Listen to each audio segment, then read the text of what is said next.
bueno adorar a Dios antes de escuchar a través de su palabra de parte de Dios. Y ciertamente para mí, no sé, para cada otro predicador, pero cuando yo no puedo adorar por una u otra razón, puedo cantar pero no adorar por alguna razón, las razones pueden ser variadas, pero cuando yo no puedo hacer eso, usted no sabe lo difícil que es predicar después.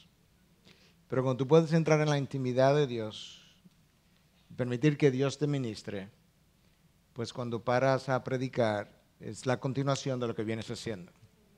La continuación de tiempo de adoración en la presencia de Dios. Y con eso yo quiero invitarte que abras el Evangelio de Marcos, capítulo 15. Estamos ahora en el versículo 16. Hemos llegado hasta aquí después de meses y meses de caminar por Marcos. Estamos llegando al final y como siempre me pasa con cada serie, como que al final me entra una especie de melancolía, como que yo quisiera que ese libro en particular que estamos revisando no terminara, pero tiene que terminar porque hay otros libros que estudiar. Estamos ahora en Marcos 15, versículo 16. Yo quiero leerlo y luego, para aquellos que no han estado con nosotros, poderlo contextualizar, poderlo llevar a donde este texto está comenzando. Versículo 16. Entonces los soldados le llevaron dentro del palacio, es decir, al pretorio, y convocaron a toda la cohorte romana. Le vistieron de púrpura y después de tejer una corona de espinas, se la pusieron. Y comenzaron a vitorearle: salve, rey de los judíos. Le golpeaban la cabeza con una caña y le escupían. Y poniéndose de rodillas le hacían reverencias. Y después de haberse burlado de él, le quitaron la púrpura, le pusieron sus ropas y le sacaron para crucificarle. Y obligaron a uno que pasaba y que venía del campo, Simón de Cirene, el padre de Alejandro y Rufo, a que llevara la cruz de Jesús. Le llevaron al lugar llamado Gólgota, que traducido significa lugar de la calavera. Y trataron de darle vino mezclado con mirra, pero él no lo tomó. Cuando le crucificaron, se repartieron sus vestidos, echando suertes sobre ellos para decidir lo que cada uno tomaría. Era la hora tercera cuando le crucificaron. En la inscripción de la acusación contra él decía: el rey de los judíos.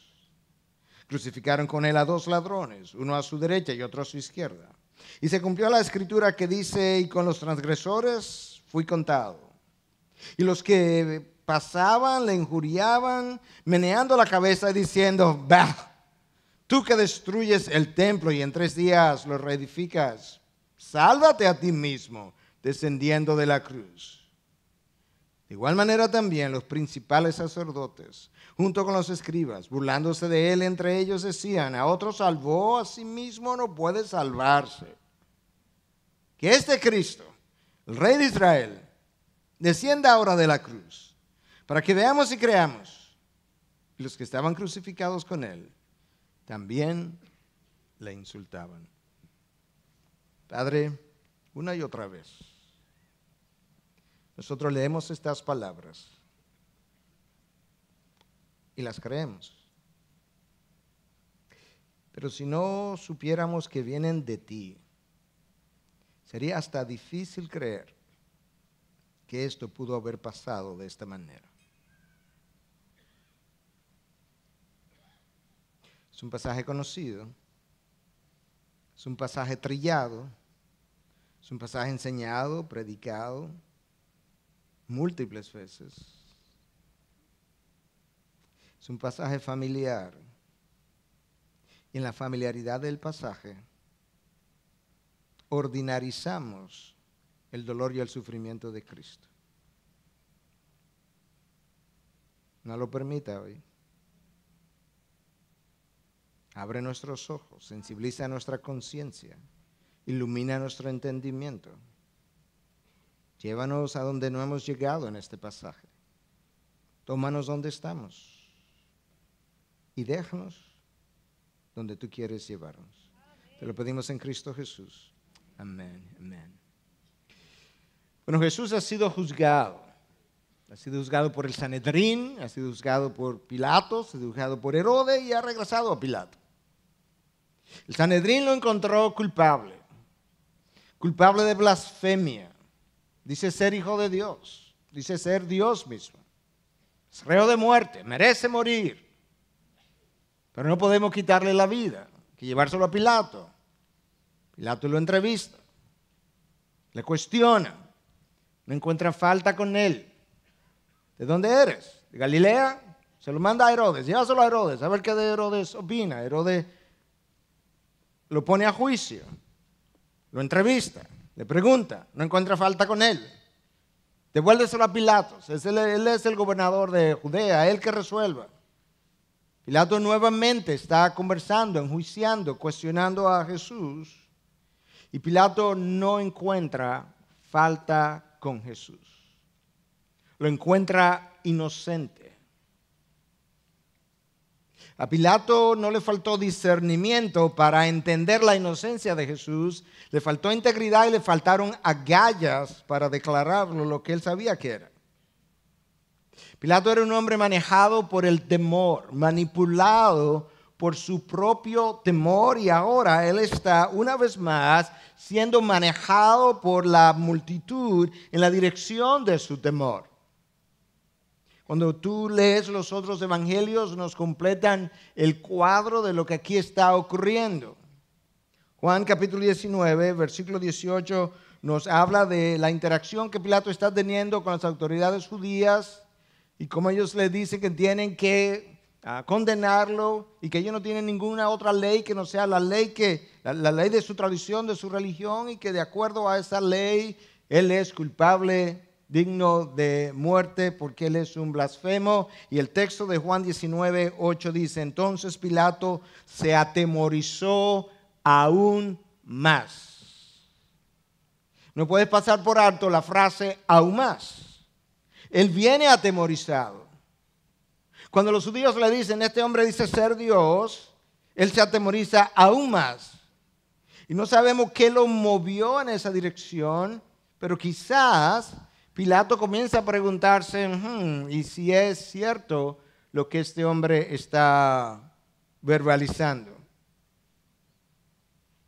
Él comienza a interactuar entonces con este hombre a quien él no puede intimidar. Escucha entonces lo que Mateo dice en el 27:14.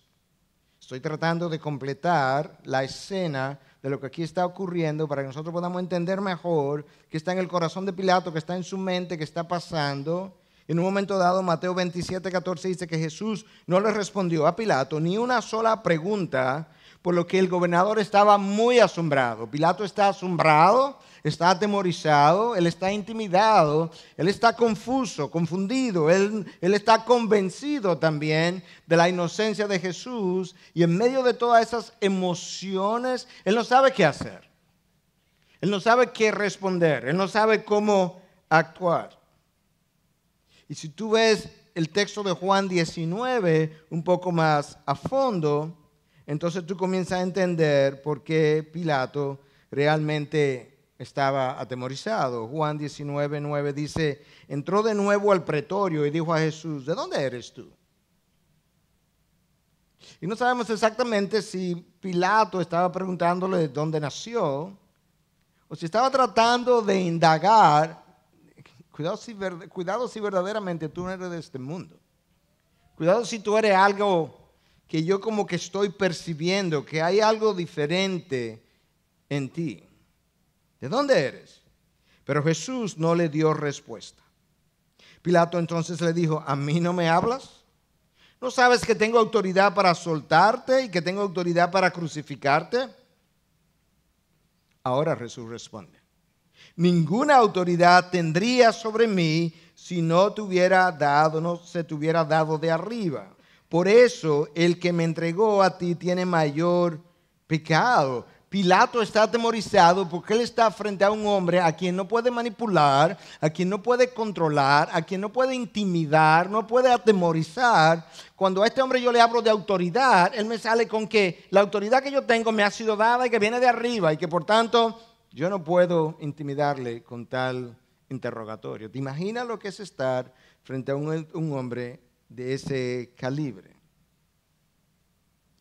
Y en medio de su confusión, su temor, Pilato comete la maldad más grande que haya ocurrido sobre la faz de la tierra, quizás en todo el universo. El hecho de condenar al Hijo de Dios, que él sabe y está convencido que es inocente, de entregarlo para que lo crucifiquen. 3 veces, en diferentes momentos, con diferentes palabras, Pilato afirma la inocencia de Jesús. Su temor lo llevó a actuar en contra de lo que él conocía. Pregunta: ¿has pensado si alguna vez tu temor te ha llevado a hacer una cosa horripilante? ¿Alguna vez? Quizás tú puedas decir: pastor, yo no soy de ese grupo, yo no juego en esa liga. No vaya tan rápido. Que Pedro, por temor, negó a su Señor 3 veces en su propia cara. No vaya tan rápido que el hombre conforme al corazón de Dios mató al esposo de la mujer con la quien él había cometido adulterio por temor a que se supiera lo que David había hecho. No vaya tan rápido que el hombre rico prefirió la condenación eterna por miedo a perder sus riquezas y prefirió quedarse sin vida eterna. Y Pilato ahora, por el mismo temor, conociendo la inocencia de este hombre, le entrega. Y a partir de ese momento, lo que nosotros leemos en el texto o en los textos de los evangelios era o fue lo que con frecuencia había ocurrido con otros crucificados o condenados también. La crucifixión fue un instrumento de vergüenza, de humillación, de sufrimiento, de dolor, con la idea de poder intimidar a aquellos que quizás pudieran sublevarse en el futuro y como una manera de castigar a aquellos que se habían rebelado contra Roma. Estaba reservada la crucifixión para los peores transgresores. Los ciudadanos romanos, estaban exentos de la crucifixión. Y usualmente tú eras condenado a la crucifixión si tú eras encontrado culpable de rebelión contra el César. Y esto debía servir para ti como un escarmiento si en el futuro tú estabas pensando rebelarte contra el régimen. Cuando tú revisas la historia, todos los regímenes totalitarios han tenido su maquinaria de opresión. La Iglesia de Roma tuvo su maquinaria de opresión y se llamó la Inquisición. Funcionó en América Latina por 250 años. Hasta 1820 funcionó. Eso fue el otro día. Altamente efectiva. La fe reformada nunca llegó a Latinoamérica. Apenas está despertando 500 años después. Hitler usó la Gestapo y los campamentos de concentración. En nuestro país, Trujillo usó la famosa 40. Y hoy en día, ISIS usa la decapitación de aquellos a quienes captura. Instrumentos de opresión, de intimidación, tratando de comunicar un mensaje de que no te puedes sublevar en contra de mí porque esto es lo que yo soy capaz de hacer. Y nosotros también tenemos nuestros propios instrumentos de manipulación y control que muchas veces llamamos temperamento, pero que no son más que hábitos pecaminosos aprendidos a lo largo de la vida que nos han funcionado y que continuamos usando porque nos permiten conseguir lo que nosotros quisiéramos conseguir. Así es el hombre. En el primer siglo, Roma tenía una maquinaria de intimidación y se llamó la crucifixión, un instrumento cruel de represión. Para darte una sola idea y no cansarte con los detalles, en el año 71 a.C. hubo una sublevación de esclavos bajo el gladiador Espartaco. 6,000 esclavos fueron crucificados. 6,000 esclavos a lo largo de la vía que llevaba hasta Roma. como una manera de comunicar al resto del mundo: esto es lo que Roma es capaz de hacer y nadie debe rebelarse contra Roma. De ahí el interés de los judíos de presentar a Cristo como un sublevado, alguien que no quiere pagar impuesto al César, como alguien que dice ser rey y que por tanto pudiera ser considerado un rebelde a la autoridad y que requeriría la condena y la crucifixión. Alguien que pudiera ser agrupado con los peores violadores de la ley, alguien que pudiera ser acusado de traición. El problema estaba que la evidencia de toda esa acusación no estaba ahí. De hecho, cuando Pilato interroga a Cristo y le habla de que si él es rey de los judíos, le dice: pero Pilato, no te preocupes, mi reino no es de este mundo. Yo no tengo ningún interés en gobernar sobre este mundo en este momento. Yo no he venido esta primera vez a implantar mi reino. Tú puedes perder cuidado. Pudiera ser un comentario, ¿verdad?, que yo estoy tratando de hacer. Pilato no tenía nada por el cual sentirse amenazado en este momento. Claramente Cristo le dijo: mi reino no es de este mundo. Pero Pilato no tenía integridad. Discernimiento sin integridad. Y conociendo su inocencia, lo entrega. Y es ahí donde el texto de hoy comienza, que Jesús es entregado y los soldados lo toman y lo llevan al pretorio. El pretorio era como el cuartel general de los soldados romanos, un lugar especial dentro de una plaza mucho mayor. Y entonces él es llevado hasta allí. Algunos piensan que el pretorio era el lugar de residencia del gobernador de la provincia y probablemente esa fue la intención, pero en este caso no hay ninguna evidencia histórica de que Pilato residía en el pretorio, en la fortaleza de Antonia, como también se lo ha llamado, sino que Pilato residía en Cesarea Marítima y probablemente llegó allí con una guardia pretoriana, una guardia especial que acompañaba y protegía al gobernador provincial.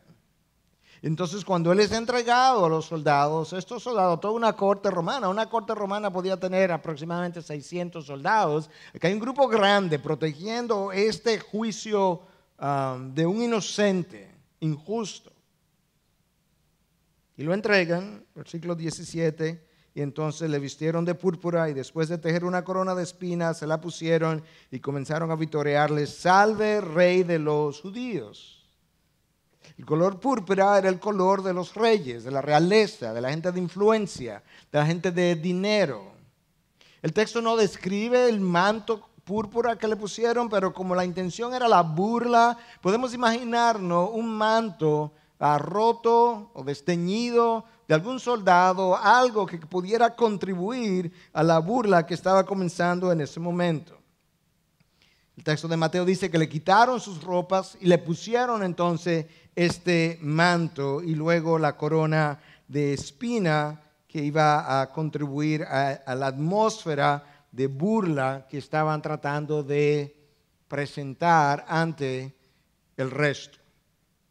La burla y la crucifixión de Jesús es el título de mi mensaje y es el énfasis de Marcos. Marcos omite mucho de lo que aquí ocurre, omite muchos de los diálogos entre Jesús y Pilato y Herodes, y aún los diálogos entre los ladrones, entre sí mismo y con Jesús. Marcos está interesado en mostrar la burla y la crucifixión del Hijo de Dios. Y ahora Marcos nos presenta a alguien que cuando estaba en la presencia del Padre estaba vestido de gloria, ahora está vestido de color púrpura con un manto de burla. Imagínense eso. De manto de gloria a manto de burla.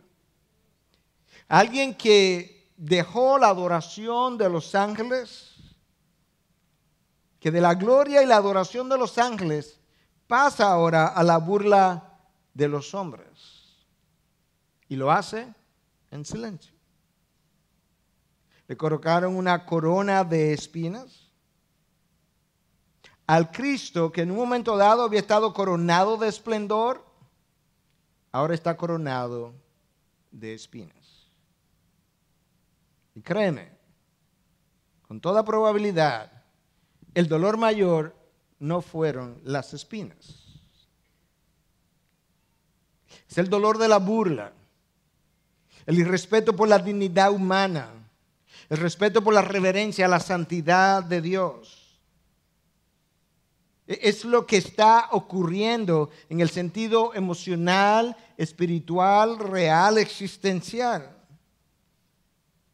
Mateo nos ayuda a entender un poco más. Dice que le colocaron una caña, una vara en la mano derecha, como era acostumbrado a los reyes de esa época, de caminar con algo en la mano, una especie de caña o de vara, como símbolo de autoridad. Como dice que Cristo en un momento dado vendrá en el futuro y gobernará con vara de hierro. Le dan una vara, una caña, que luego le quitan de la mano y con ella misma le golpean. Le golpean la cabeza a Dios. Tienes que ponerte en esos zapatos, tienes que ponerte qué es lo que aquí está ocurriendo. En la antigüedad la cabeza era usada para algo con los reyes. Cuando ellos necesitaban ser honrados, se le ungía en la cabeza. Saúl lo ungió a David con el cuerno de aceite. Ellos eran ungidos desde la cabeza hacia abajo. Pero en este caso, Cristo no es ungido con aceite en la cabeza, Él es golpeado en la cabeza por los hombres. Y Jesús en silencio, en quietud. Y nosotros no podemos simplemente quedarnos horrorizados por la violencia física contra Dios, porque es contra Dios, aunque yo creo que eso es suficiente para quedarnos con la boca abierta, pero a la vez nosotros tenemos que asombrarnos de la quietud y el silencio de Jesús en el momento en que está pasando por esta circunstancia. Jesús en este momento ni siquiera clama a su Dios por su defensa. Él admite que tiene legiones de ángeles a su disposición para llamarlo si fuera necesario, pero no lo hace, muy diferente a nosotros. Nosotros tendemos a buscar quien nos defienda o asumimos nosotros mismos nuestra defensa. Cristo hace todo lo contrario. Él sabe que Dios es su defensor, que Dios conoce lo que está ocurriendo y que Dios es su defensa en este momento. No aceite. Escucha lo que sí hubo, versículo 19, y le escupían, y poniéndose de rodillas le hacían reverencia. ¿Aceite? No. Saliva. Si va a haber algún líquido corriendo por su rostro, no será aceite. Saliva. El salmista habla de esputo. Y Cristo en silencio. ¿Te das cuenta? ¿Te das cuenta de lo que está ocurriendo? No hay corona de oro sino de espina. No hay aceite de unción sino saliva y golpes. No hay honor sino esputo. ¿A quién? Al Hijo de Dios. Y luego se arrodillaban. Salve, Rey de los judíos, una mofa más. Este era el equivalente a Ave César. Los gladiadores decían, Ave César, los que van a morir te saludan. Esto es lo que están tratando de hacer. Esto es literalmente la mofa de un rey conforme a lo que los reyes debieron recibir en honra. Este está recibiendo en deshonra.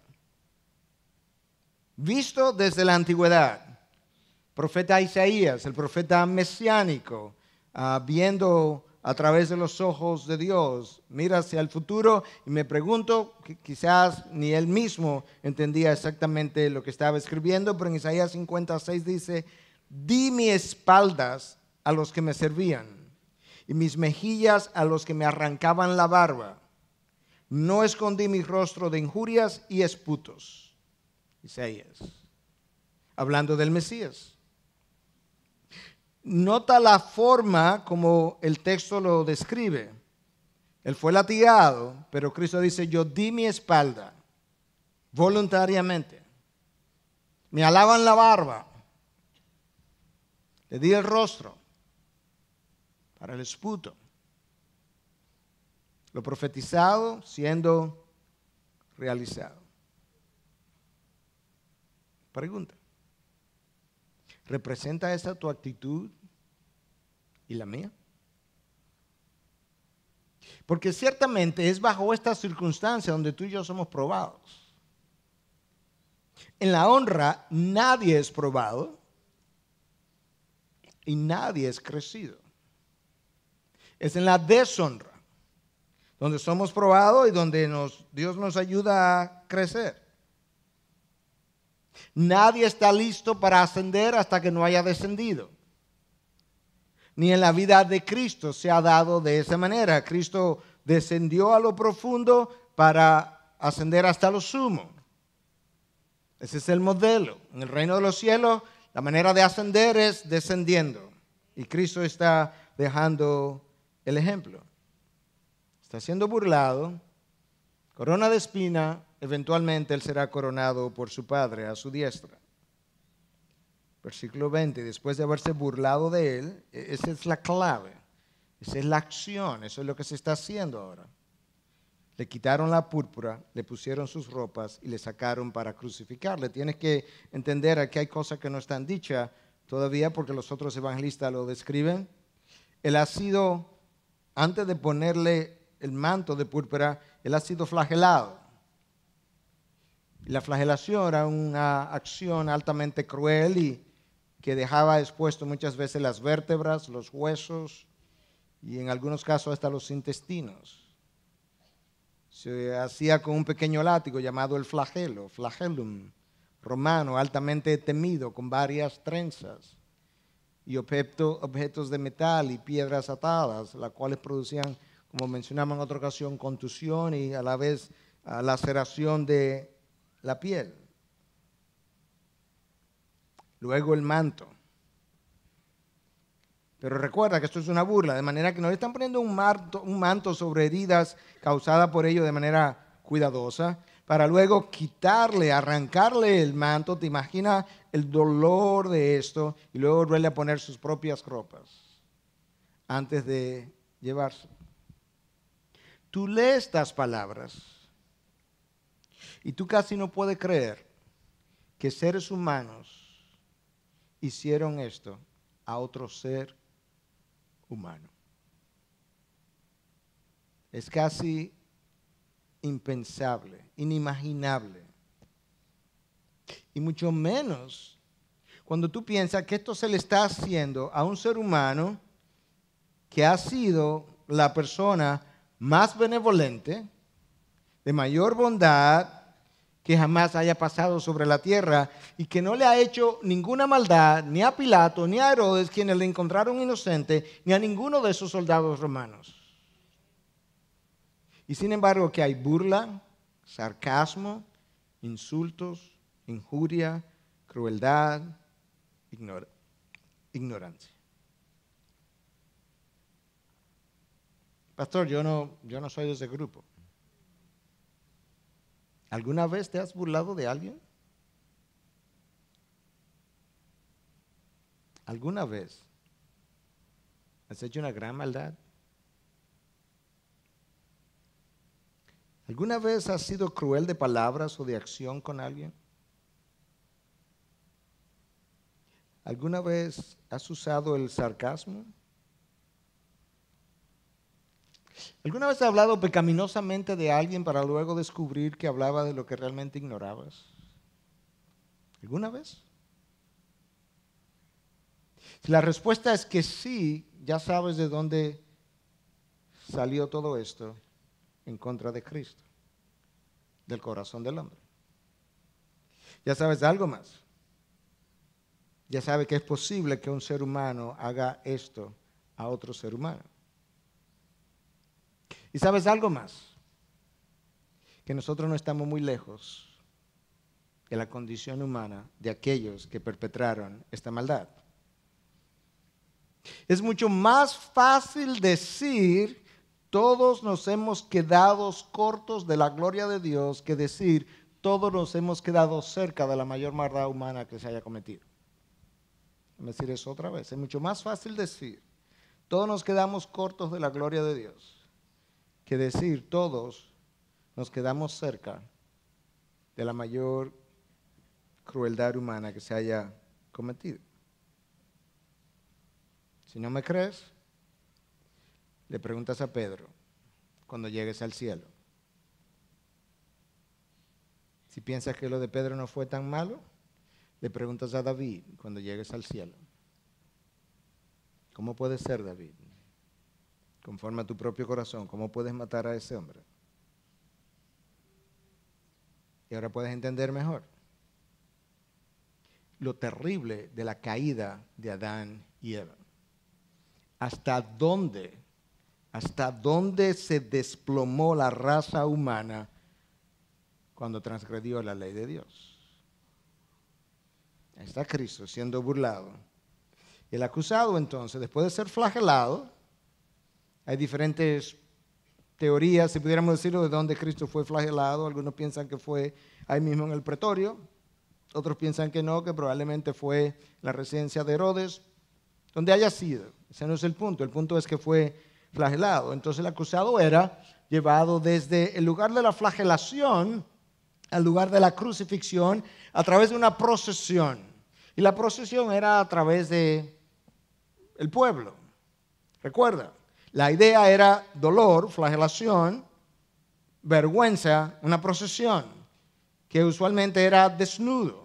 Quizás, ni siquiera lo sabemos, por sensibilidad a los judíos, quizás Cristo fue caminando cubierto con un pequeño manto sobre su área pélvica, pero ni siquiera eso lo sabemos, esa no era la costumbre.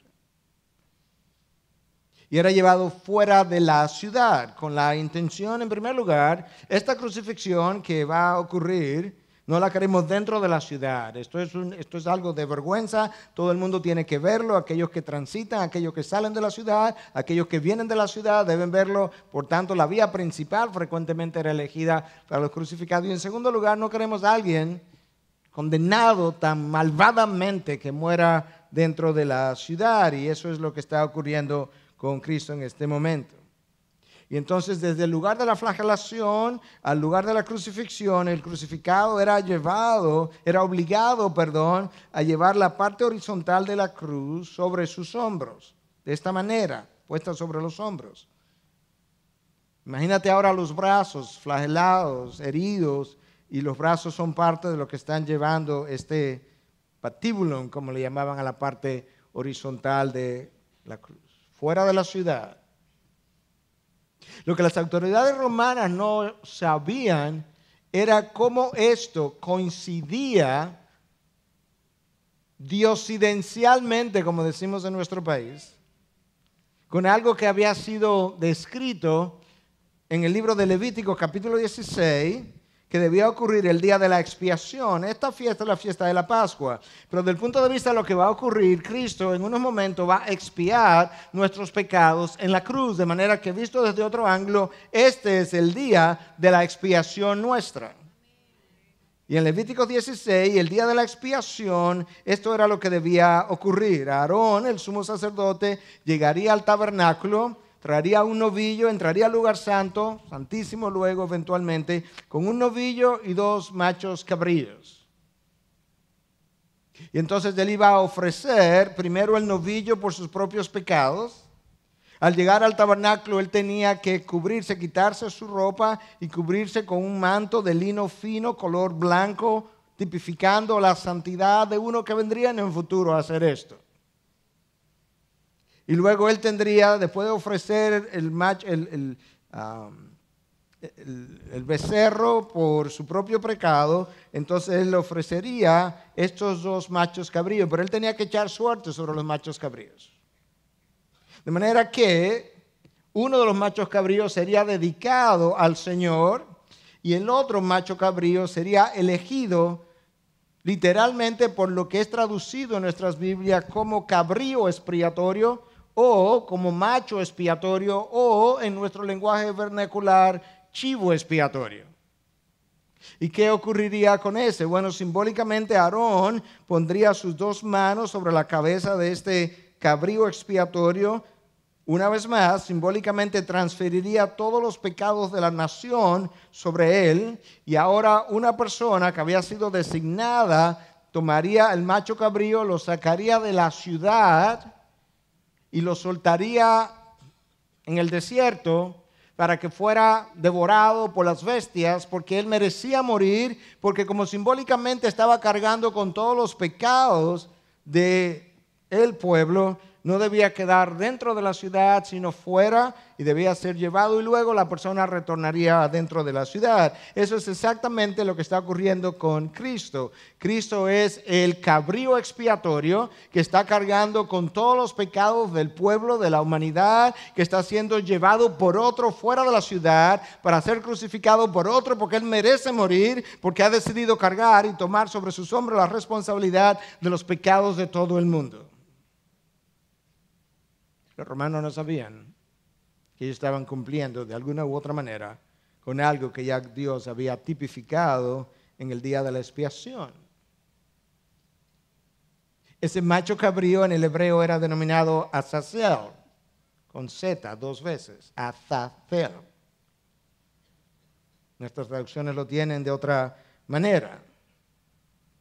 Pero resulta que el Azazel era no solamente el macho cabrío, sino que con el tiempo también era la acción de llevarse al macho cabrío fuera de la ciudad. De tal forma que cuando la multitud grita, y leemos eso en Juan, fuera, fuera, crucifícale, crucifícale. En cierta medida lo que estábamos oyendo era Azazel, Azazel. Crucifícale, crucifícale. Es la acción de sacarlo fuera y de dejarlo fuera. Él es nuestro Azazel. Ese día Él se convirtió en nuestro macho cabrío expiatorio, cargando con nuestros pecados. Tan severamente Jesús ha sido flagelado que Él no puede llegar al lugar de la crucifixión. Él colapsa. Él se cae. Y ahí el texto continúa en el versículo 21, y obligaron a uno que pasaba y que venía del campo, Simón de Cirene, el padre de Alejandro y Rufo, que llevaba la cruz de Jesús. Lo obligaron a que la llevara. Le llevaron al lugar llamado Gólgota, que traducido significa lugar de la calavera, y trataron de darle vino mezclado con mirra, pero él no lo tomó. Cuando le crucificaron, se repartieron sus vestidos, echaron suerte sobre ellos para decidir lo que cada uno tomaría. El nombre de Simón de Cirene, norte del África, Cirene, norte del África, es mencionado por Mateo y por Lucas. El nombre de Alejandro y Rufo solamente es mencionado por Marco. No sabemos la razón, pero quizás, como estos eran nombres más o menos comunes, quizás Marco pensó que calificar a Simón de Cirene como el padre de Alejandro y Rufo ayudaría a identificar quién era, o la familiaridad o la conexión. De Alejandro no sabemos nada más. De Rufo, quizás es el mismo Rufo mencionado por Pablo cuando saluda en Romanos 16 a un grupo de personas, y entre ellos está uno llamado Rufo. No lo sabemos con certidumbre, pero el versículo 13 de Romanos 16 menciona, y quizás es ese Rufo. La flagelación de Jesús aparentemente ha sido severa. El crucificado, hoy no vamos a llegar ahí porque no vamos a llegar a la muerte aún, pero moría desangrado, hipovolemia, deshidratación, asfixia, una serie de cosas que se conjugaban para terminar con su vida. Pero la burla no ha terminado. La burla va a continuar. Cuando Él sea crucificado, Él seguirá siendo burlado, como los vinos, como lo seguiremos viendo. Le dan vino mezclado con mirra. La tradición establece que algunas mujeres iban a los crucificados y trataban de darle algo que calmara un poco su dolor, y parece que el vino con mirra tenía cierta propiedad narcótica o analgésica, pero más adelante trataron de darle vinagre o vino con hiel, dice Mateo, de manera que en la primera ocasión Él rehusó tomarlo, la segunda ocasión Él lo probó y luego no continuó. Marcos parece estar más interesado en la expresión, la descripción de la burla, de la crucifixión, del dolor, y por eso omite lo que está ocurriendo aquí entre los ladrones. Omite palabras que Jesús está pronunciando también desde la cruz, sus últimas 7 palabras, como se le conoce. Pero esto es algo que Dios ha previsto, ha visualizado a través de los tiempos y profetizó a través de diferentes personas. Isaías fue uno de ellos. Los salmistas fueron otros. Salmo 69, versículo 19 en adelante, escucha. Tú conoces mi afrenta, mi vergüenza y mi ignominia. Todos mis adversarios están delante de ti. La afrenta ha quebrantado mi corazón. Te das cuenta que el mayor dolor no es el problema físico, es la afrenta. La afrenta ha quebrantado mi corazón y estoy enfermo. Esperé compasión, pero no la hubo. Busqué consoladores, pero no los hallé. Y por comida me dieron hiel. Y para mi sed me dieron a beber vinagre. Para mi sed. El salmista describe, mi lengua se pegaba al paladar, estaba tan deshidratado. Y para esa sed me dieron vinagre. Aquel que acompañó al pueblo judío, el ángel del Señor que acompañó al pueblo judío, que no era otro que Cristo mismo, por 40 años, que dio a beber al pueblo en medio de su sed, hoy no recibe agua sino vinagre. Aquel que dio a beber agua viva y agua tan viva que trajo a la vida a aquellos que estaban muertos en delitos y pecados, hoy no tiene agua para beber. Vinagre, pero no lo quiso. Y luego una insignia, el rey de los judíos. Ese era su castigo. Roma no podía se hizo pasar por Dios. ¿Qué le importaba a Roma que él se hiciera pasar por Dios? Y Roma tenía miles de dioses. Pero este no puede ser. Pilato, no ponga rey de los judíos. Mejor di que él dice que es el rey de los judíos. Y Pilato dijo, escrito, escrito está. Eso era como se crucificaba. Se colocaba encima de él cuál era su transgresión para que el mundo supiera. Lo pusieron en 3 idiomas. Griego, hebreo, latín. Y crucificaron con él, versículo 27, a 2 ladrones, uno a su derecha y otro a su izquierda. Y se cumplió la escritura. Esto estaba profetizado. Se cumplió la escritura que dice, y con los transgresores fue contado. Escucha, la burla no ha terminado. Y los que pasaban le injuriaban, meneando la cabeza, diciendo, bah, tú que destruyes el templo y en 3 días lo edificas, sálvate a ti mismo descendiendo de la cruz. ¿Te imaginas esto? Cristo está crucificado. No es suficiente la burla que ha recibido. La saliva no fue suficiente, los golpes no fueron suficientes, la flagelación no fue suficiente, el manto de púrpura no fue suficiente, el arrodillarse delante de ellos y decir, salve rey de los judíos, no fue suficiente. Bah, meneando la cabeza. Si tú eres el rey, si tú eres Dios, sálvate.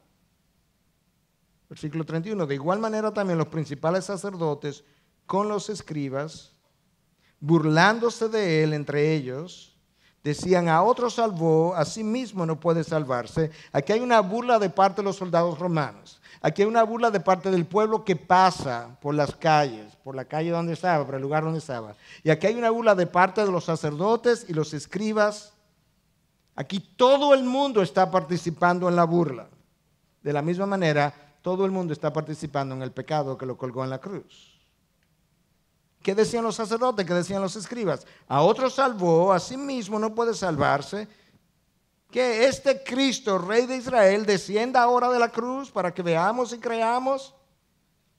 Los que estaban crucificados con él también le insultaban. Aquí hay burla de parte de los ladrones. Autoridades judías, sacerdotes, escribas, ladrones, gente que pasa, soldado romano, todo el mundo está en esta burla. Sarcasmo, crueldad, insulto, ignorancia de parte de todo el mundo. El ser humano es así. Se burla de lo que desprecia. Entonces, frecuentemente somos sarcásticos con aquellos a quienes queremos herir. insultamos a aquellos contra quienes estamos airados, somos crueles cuando nuestro corazón está lleno de amargura. Y detrás de todo eso, ignorancia. Hacemos todo eso porque ignoramos cuán odioso todo esto es delante de Dios. Esto se conocía. Salmo 22 habla de esto. Escucha, versículos 7 y 8. Todos los que me ven, de mí se burlan. Cientos de años antes. Hacen muecas con los labios, menean la cabeza. Esto está descrito. Menean la cabeza diciendo que se encomiende al Señor, que Él lo libre, que Él lo rescate, puesto que Él en Él se deleita. Como Él se deleita en el Señor, pues es el mismo Señor que lo rescate. Cientos de años antes. Versículo 13 del Salmo 22. Ávidos, abren su boca contra mí como león rapaz y rugiente. Soy derramado como agua y todos mis huesos están descoyuntados. Mi corazón es como cera, se derrite en medio de mis entrañas. En ocasiones había rotura del corazón en medio de todo esto. Como un tiesto se ha secado mi vigor y la lengua se me pega al paladar y me has puesto en el polvo de la muerte, porque perros me han rodeado. Me ha cercado cuadrilla de malhechores, me horadaron las manos y los pies. La crucifixión. Puedo contar todos mis huesos. Escuche. Ellos me miran, me observan. Ellos me miran, me observan. Reparten mis vestidos entre sí y sobre mi ropa echan suertes. Cientos de años antes. La burla, escúchenlo, versículo 32. Que este Cristo, el Rey de Israel, descienda ahora de la cruz, que veamos, para que veamos y creamos. Jesús está en sus momentos finales de la vida y el pueblo de Israel sigue pidiendo una señal. Que baje de la cruz para que veamos y creamos. Esto es fe a la carta. Fe a mi medida. Nos dio señales, pero no las que queríamos. Nos hizo milagros, pero no lo que pedimos. Ahora que baje de la cruz para que veamos y creamos. Yo no soy de ese grupo, pastor. No vaya muy rápido. Que 3 días después, Cristo resucitó, dejó la tumba vacía, dejó su lienzo en la tumba. Pedro vino, vio el lienzo, vio la tumba. Juan vino, vio el lienzo, vio la tumba vacía. Él se le aparece a María Magdalena y a otras mujeres. Él se le aparece a los 2 discípulos caminos a Emaús. Él se le aparece a 10 de los 11 discípulos que quedaban. Y cuando Tomás recibe la noticia de toda esta evidencia, dice, no, que se aparezca, que yo ponga mi dedo en sus llagas para creer. Fe a la Tomás, a la carta, a mi manera, como yo la entiendo, como yo la quiero, como yo la deseo, como mi lógica la demanda. Eso es lo que yo digo. Esto es Tomás pre-crucifixión. Que baje para que veamos y creamos. Post-crucifixión, el discípulo del mismo nombre, que se aparezca para que toque sus llagas y yo vea y pueda creer. Hermanos, no solamente nos hemos quedado cortos de su gloria o lejos, nos hemos quedado cerca de la maldad del hombre, cerca de la peor maldad del hombre. Pronto habrá oscuridad sobre la tierra por 3 horas, simbólicas justamente de lo que estamos presenciando en la cruz, de la maldad horripilante de lo que es capaz el ser humano. La hora más oscura probablemente que haya caído sobre la tierra fueron esas 3 horas. Pero hoy no terminamos. Próxima semana vamos a ver la muerte de Jesús. en la cruz, los eventos que ocurrieron, y cómo lo que ocurrió allí aquel día lo convirtió entonces a Él en nuestra redención, en nuestra propiciación, en nuestra santificación. ¿Te das cuenta? Jesús es todo eso y más. No puedes leer su sufrimiento y pasarlo por alto sin reflexionar a la luz de lo ocurrido, de lo que Él le ocurrió, ¿dónde estoy yo ahí? ¿Cómo me parece? Porque en la medida en que lo puedas ver, es en esa medida en que puede crecer no solamente tu entendimiento de la cruz, tu agradecimiento de la cruz. Tú vas a seguir aquilatando aún más, cada vez más, el poder de la cruz, la gloria de la cruz. La semana que viene continuamos.